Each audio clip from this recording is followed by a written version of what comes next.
Perkenalkan anggota kelompok kami. Yang pertama, Muhammad Beckham, nomor absensi 22.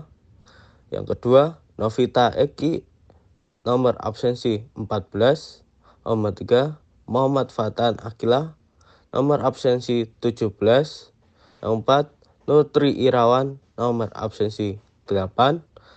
5, Sigit Permono, absensi 5. Yang keenam, Ibnu Yunanto, absensi 24.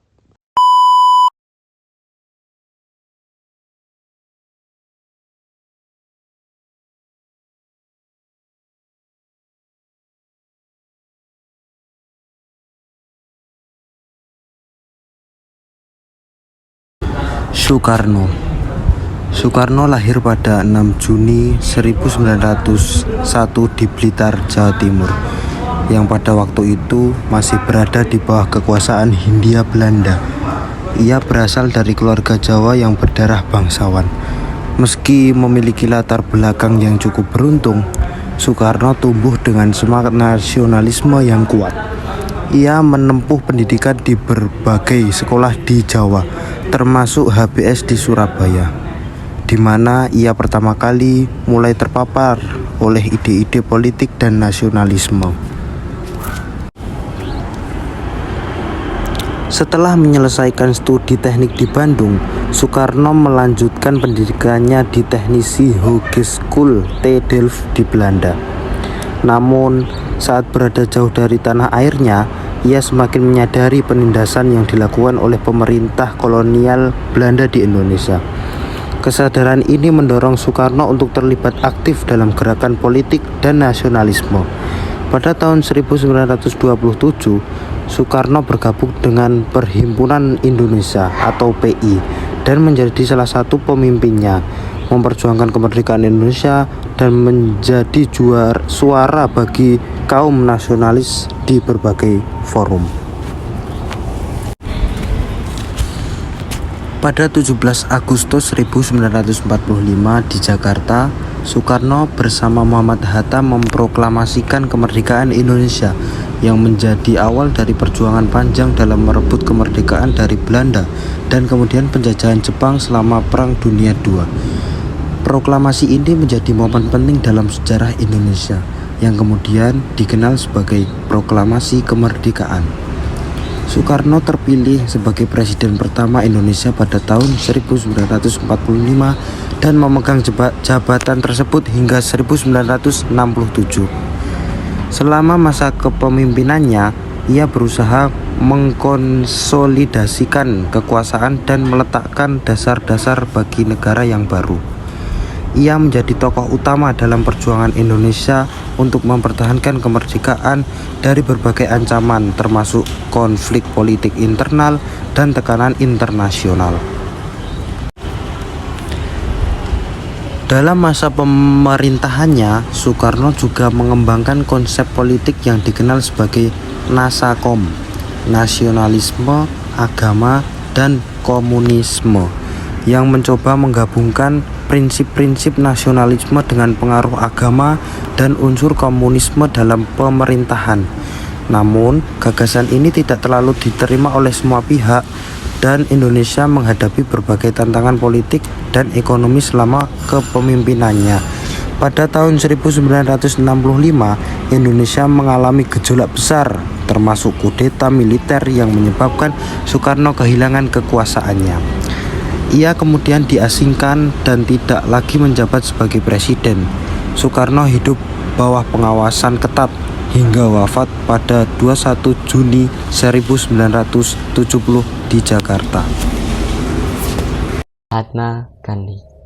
Mahatma Gandhi lahir di Porbandar, sebuah kota kecil di pantai barat India, pada 2 Oktober 1869.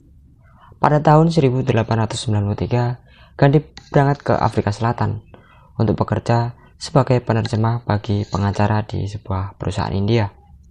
Di sana, ia dihadapkan pada kenyataan pahit berupa diskriminasi terhadap orang kulit hitam, suatu yang tidak pernah ia bayangkan sebelumnya. Saat itu, Gandhi menjadi seorang aktivis yang memperjuangkan hak orang kulit hitam.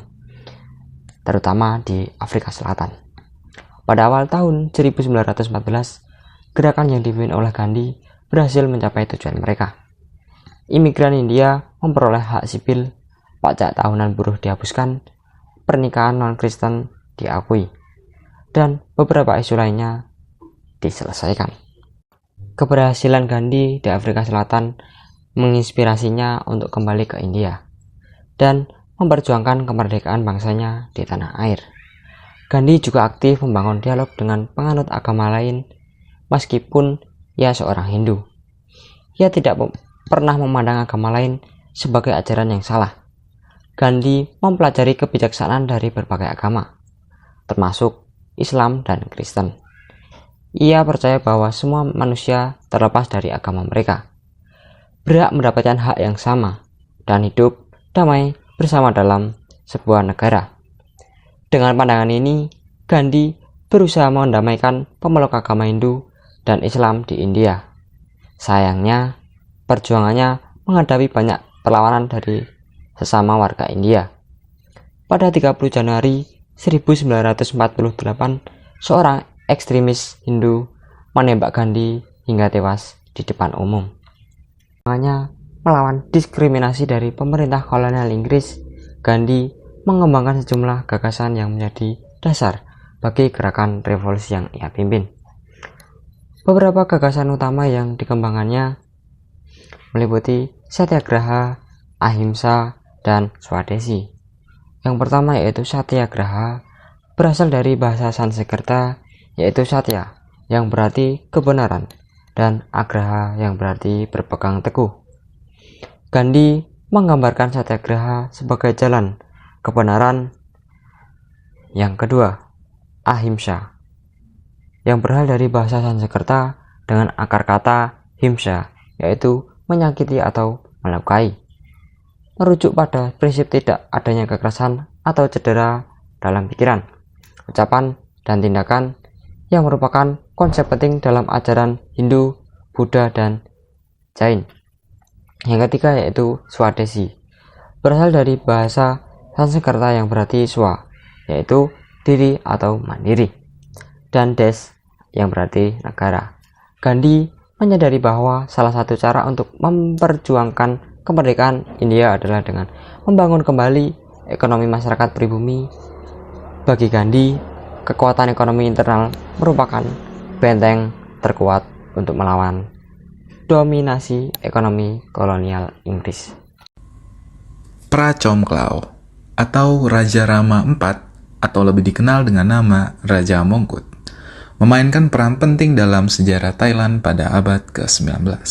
Raja Mongkut yang memerintah setelah kematian Raja Rama III pada tahun 1851 berhasil menjaga kemerdekaan Thailand di tengah ancaman kolonialisme Eropa yang melanda Asia. Dengan kebijaksanaan dan strategi diplomatik yang cerdik, Raja Mongkut mempertahankan Thailand dari cengkraman kekuatan kolonial. Lahir di Bangkok pada tanggal 18 Oktober 1804 sebagai putra Raja Rama II, Raja Mongkut menunjukkan minat besar terhadap ilmu pengetahuan dan agama sejak muda. Ia mempelajari bahasa Inggris dan Latin serta mendalami agama Buddha, yang memberikan wawasan luas tentang dunia internasional dan kebijakan luar negeri. Ketika naik tahta sebagai Raja Mongkut pada tahun 1851, ia memiliki visi untuk melindungi kedaulatan Thailand dari ancaman kolonial Eropa, terutama Inggris dan Prancis. Untuk menghadapi ancaman ini, Raja Mongkut mengadopsi berbagai langkah bijaksana, termasuk menjaga keseimbangan diplomatik dengan negara-negara besar tersebut. Ia menjalin hubungan baik dengan Inggris dan Prancis tanpa memihak secara berlebihan kepada salah satu pihak, demi menjaga netralitas Thailand dalam persaingan global.